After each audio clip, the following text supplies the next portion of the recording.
Assalamualaikum warahmatullahi wabarakatuh. Alhamdulillahilladzi amarna bil ittihadi wal i'tisami bihablillahil matin. Ashhadu an la ilaha illallah wahdahu la syarikalah. Iyyahu na'budu wa iyyahu nasta'in. Wa ashhadu anna sayyidana Muhammadan abduhu wa rasuluh al-mab'utsu rahmatan lil alamin la nabiyya wa la rasula ba'dah. Allahumma salli wa sallim wa barik ala sayyidina Muhammadin ibni Abdillah wa ala alihi wa sahbihi wa man tabi'ahum bi ihsanin ila yaumiddin, amma ba'du. Sahabat dakwah bil hikmah yang dirahmati oleh Allah Subhanahu wa taala. Suatu hari Rasulullah sallallahu alaihi wasallam sedang duduk-duduk dengan para sahabat. Karena Rasulullah sallallahu alaihi wasallam barizan yauman linnas. Suatu hari Nabi sedang duduk-duduk dengan para sahabat, sedang memberikan ta'lim, tausiah di majelis beliau. Wa atahu rajulun, tiba-tiba datanglah seorang laki-laki yang tidak dikenal. Para sahabat tidak satu pun yang mengenal siapa seorang laki-laki tersebut. Laki-laki tadi memakai pakaian sangat putih dan rambutnya sangat hitam. Langsung nyelonong masuk ke majelis Rasulullah sallallahu alaihi wasallam, menyandarkan kedua lututnya ke lutut Rasulullah dan meletakkan kedua tapak tangannya di atas paha Rasulullah. Para sahabat mulai curiga, ada apa laki-laki ini? Apakah ingin mencelakakan Rasulullah sallallahu alaihi wasallam? Maka kiranya laki-laki tersebut hanya sedang ingin bertanya, mengadakan wawancara dan dialog dengan Rasulullah sallallahu alaihi wasallam. Ada beberapa pertanyaan. Ada 4 pertanyaan laki-laki tadi kepada Rasulullah. Antara lain pertanyaan yang terakhir, yang nomor 4, ya Muhammad, mata sa'ah, kapan hari kiamat terjadi? Kapan hari kiamat itu terjadi, wahai Rasulullah, wahai Muhammad? Maka Nabi menjawab pertanyaan laki-laki tadi dengan mengatakan, mal mas'ulu anha bi'a'lama minas sa'il. Yang bertanya lebih tahu daripada yang ditanya tentang jawabannya itu. Artinya kamu, wahai yang bertanya, pun tidak tahu kapan terjadinya kiamat itu. Saya pun Rasulullah, kata Nabi, tidak mengetahui kapan kiamat itu terjadi. Tadi tidak ada yang tahu tentang kapan waktu dan menitnya, saatnya kiamat itu. Rasulullah pun tidak tahu. Walakin sa'ukhbiruka an asyratiha, kata Nabi. Tapi kalau tanda-tanda kiamat, ciri-ciri kiamat itu akan terjadi, saya tahu, kata Rasulullah. Saya memahaminya. Dalam teks hadis itu disebutkan oleh Rasulullah sallallahu alaihi wasallam, bahwa ciri kiamat itu akan terjadi adalah idza tatawala ru'atul ibli al-buhmu fil bunyan. Apabila pengembala onta yang bodoh-bodoh sudah duduk di istana. Pengembala onta yang bodoh-bodoh sudah duduk di gedung yang tinggi, di bangunan yang tinggi. Ini makna kinayah, makna sindiran, makna tamsil dari Rasulullah sallallahu alaihi wasallam. Yang dimaksud dengan pengembala onta yang bodoh-bodoh sudah duduk di gedung yang tinggi adalah yang menjadi pemimpin, yang memegang urusan masyarakat adalah orang yang tidak mengerti ataupun bodoh, yang lemah, yang tidak ada pengetahuannya, sehingga terjadilah kiamat. Ketika Rasulullah sallallahu alaihi wasallam menyebutkan penjelasan tersebut, maka tanpa disadari kiranya laki-laki yang bertanya tadi hilang. Tidak diketahui tempatnya, semana laki-laki yang bertanya tadi itu. Maka Nabi Muhammad sallallahu alaihi wasallam menyuruh para sahabat, tolong cari mana laki-laki yang bertanya tadi itu. Maka para sahabat mencarinya, tapi mereka tidak menemukan bekasnya kemana jejak orang yang bertanya tadi. Para sahabat itu lengah dan tidak mengetahui kapan orang tersebut pergi. Maka Nabi Muhammad SAW bertanya kepada para sahabatnya, "Wahai para sahabatku, tahukah kamu siapa yang datang tadi?" Para sahabat mengatakan, "Allah wa rasuluhu a'lam." Hanya Allah dan Rasul yang tahu. Kami tidak tahu ya Rasulullah. Maka Nabi bersabda, "Huwa Jibril ja'a yu'allimun nasa dinahum." Dia sengaja datang ke sini menyamar dalam bentuk manusia untuk memberikan pelajaran agama kepada kamu. Hadis sahih riwayat Imam Bukhari dan Imam Muslim. Pemirsa, sanak atau sahabat dakwah bil hikmah yang dirahmati Allah Subhanahu wa taala.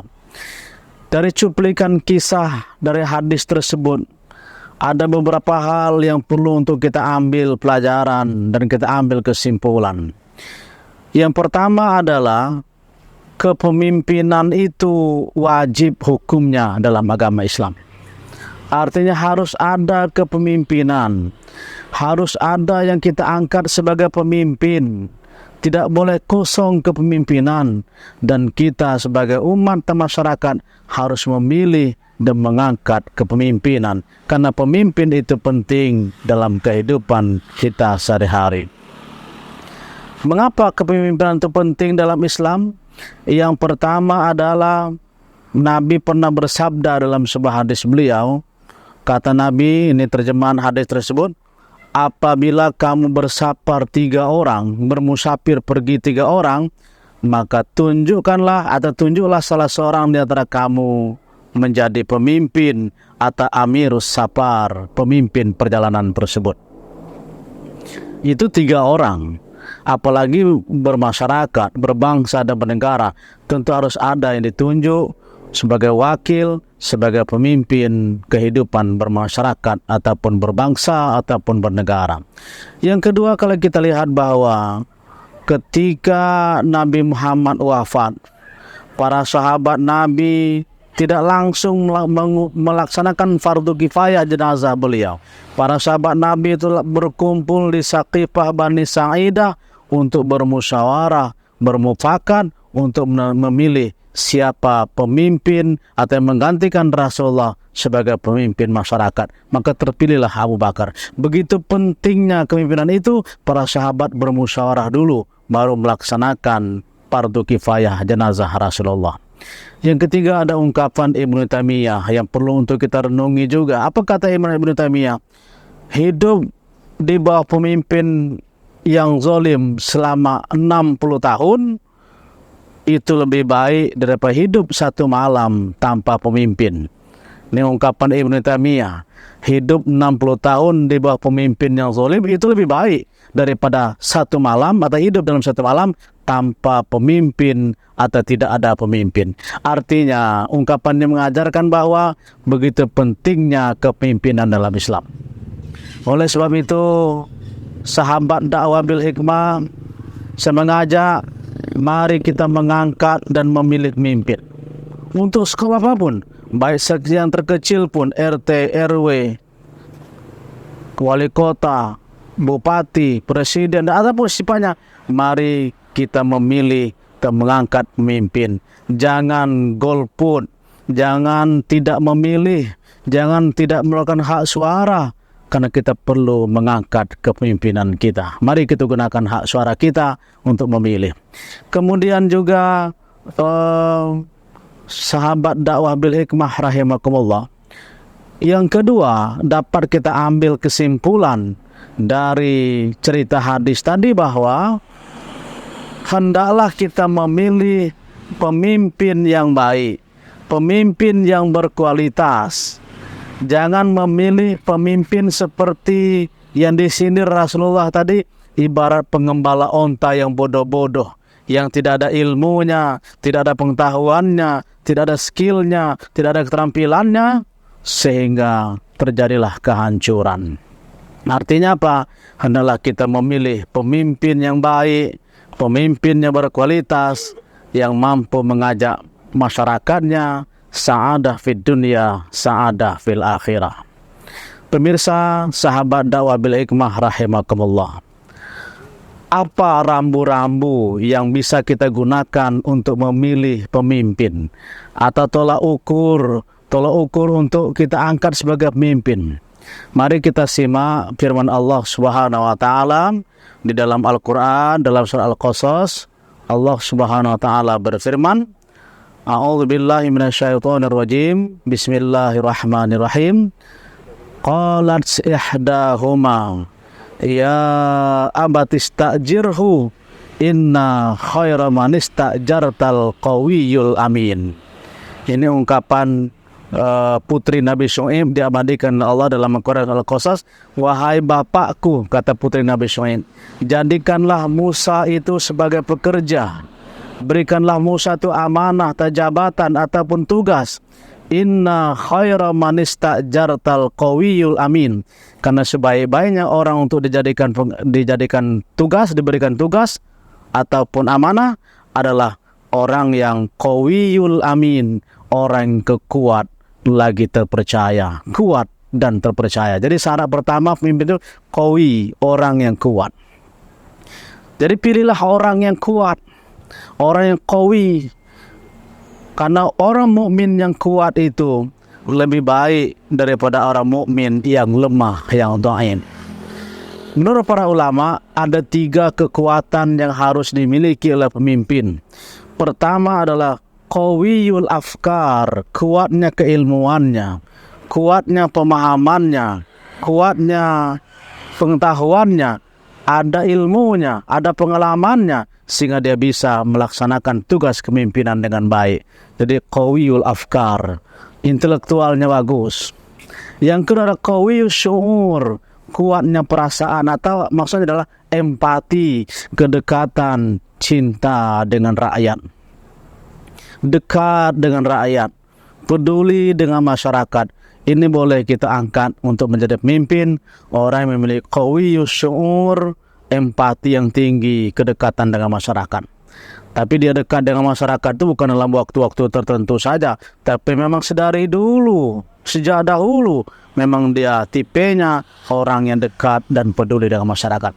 Yang ketiga adalah qawiyul jasad. Ini juga perlu untuk kita jadikan patokan untuk memilih pemimpin. Qawiyul jasad, kuatnya fisik, kuatnya badannya, sehingga dia bisa memimpin dengan baik.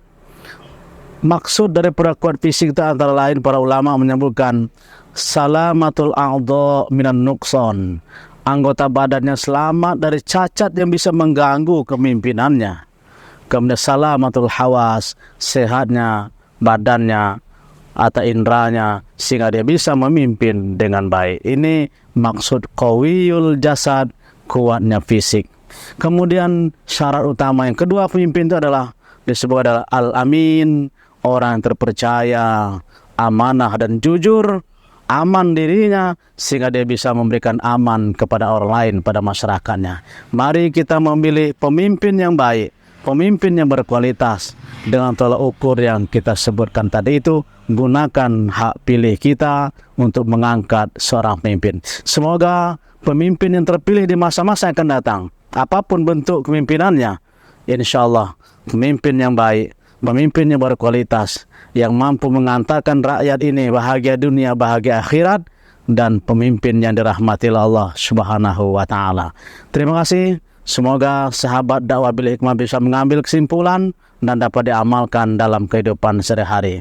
Akhirnya saya tutup. Wallahul muwaffiq ila aqwamit thoriq. Wassalamualaikum warahmatullahi wabarakatuh.